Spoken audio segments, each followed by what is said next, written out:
Hi guys, this is the second part of the video. I don't know why my video keeps cutting off when I'm recording video, but my mum also gave me this Piglet cup, which I bought when I was living with my mum and dad at Victoria Road. Dad used to take me to supermarkets and I used to buy things, and I bought this cup. So my mum's given me this cup. It's got Piglet on the back. Piglet.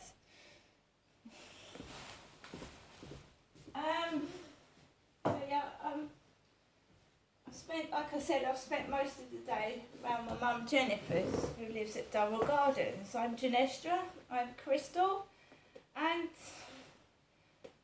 I don't know whether it's my mum doing it unconsciously, but why would I want to dress in my mum's clothes? This is what happened to my sister. They dressed Amanda up in my mum's clothes when she went to visit my mum at All Saints Hospital in the mental health department. They dressed my sister up in my mother's clothes, right? And there's my mum going on about so-and-so isn't Jennifer. So-and-so isn't Jennifer. Princess Diana isn't Jennifer. And I'm sitting there and thinking, Mum, okay, you know, you've got to be understanding here. It's no good getting cross, saying that Princess Diana isn't Jennifer. Camilla isn't Jennifer. And that's what she's been saying to me while I'm sat there for 4, 5, 6 hours. And I've tried to watch the telly. I've tried to be kind and compassionate. My mum's done my washing for me. She got me a takeaway. And I'm just, you know, my mum, I don't know whether she actually believes what she's saying or she's saying it for a reason. But I don't want to wear my mum's jeans. I'm not Jennifer. I don't want to wear her clothes. I've got my own personality. I am not playing the part of a 77-year-old woman who has been in mental institutions. Do you understand that? Good. I'm my own person. I'm 53. I've had one of my children taken away from me. I haven't seen him for 10 years. And I'm not going to act like a 77-year-old lady with a mental health problem, okay? So I've come back and all the neighbours are noisy. They're out there being loud with their big voices and their cars. And the dogs are barking. But can you understand that I am a separate person from my mother, Jennifer? Can you understand that? Well, that's good. Right? Because I just want to live my life quietly, you know, being normal. So I started Max off. This dog's going incessantly out there, barking like nuts. How can you record with all that going on?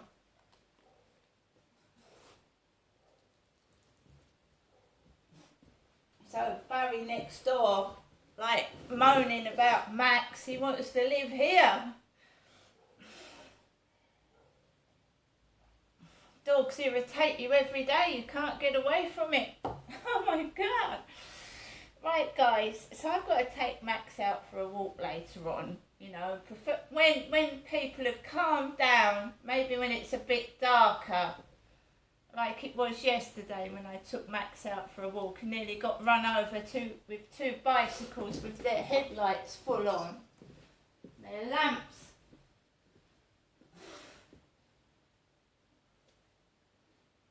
You know, it's now nearly autumn. I'm not going to go outside in a pair of shorts in the freezing cold either. Yeah, so Mum ordered a taxi whilst I was watching Something to Do with Brian Harvey on the television. Apparently, something to do with a dog. Nicky Cooper's dog has been taken by the police. And he's right what he says. A pet is like a baby. You know, when a pet is taken away from you, it's heart-wrenching. You know, it's debilitating, especially for me, who I haven't really got anybody else to turn to for company, especially in the evening. A dog is a companion. So I know how Nicky feels, you know. I've had a kid ripped off me when he was 2.5, taken away from me for, I believe, pure lies. So, you know, I was watching that when Mum called the taxi. I was watching Brian Harvey whilst my mum was calling the taxi. She gives me all this stuff, which into the heavy bags full of stuff. And I wait outside for the taxi. And the driver that took us to Lord's Wood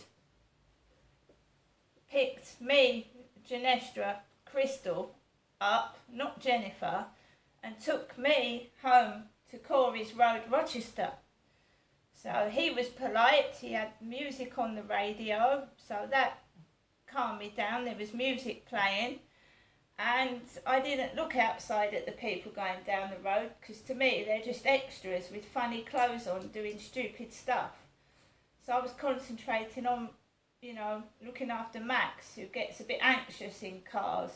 He doesn't piss himself, he doesn't bite, but he starts getting a bit anxious. So I was consoling him, looking after him, rather than looking outside at what people are doing. In my opinion, the conversation my mum and me were having wasn't private. I think everybody could hear it. I think for several years they've been playing a game where I've, you know, got cross and angry, especially with the guy upstairs when his kids have been running across the ceiling screaming and making out I'm somebody I'm not. Right? You are not going to cover up the sexual abuse by my dad to me by making out I'm my mother Jennifer. Okay, my sister's dead, she went through it, you're not doing it to me. Abuse did go on. There are police conspiracies and cover-ups. I was told by the police to shut my mouth when I went to the police 3 times over my father, and I was blatantly told, if you make a statement, we'll arrest you as well. When I was a victim, making a statement about my perpetrator. And it went on in Gloucester as well. I reported crimes, and I was treated as the criminal when I was the victim, right? And that's the truth, and I'm sticking with the truth. And I don't care whatever other people say. I know the truth, and I know it was a conspiracy and cover-up, right? You won't find me calling the police unless I really, really have to. And then they're just acting. They're acting stupid. Like I wrote in my diary in Gloucestershire. A short dwarf police officer came female when I needed real help for violent crimes. So, you know, carrying on without me and your stupid scenarios. And I'll see you later.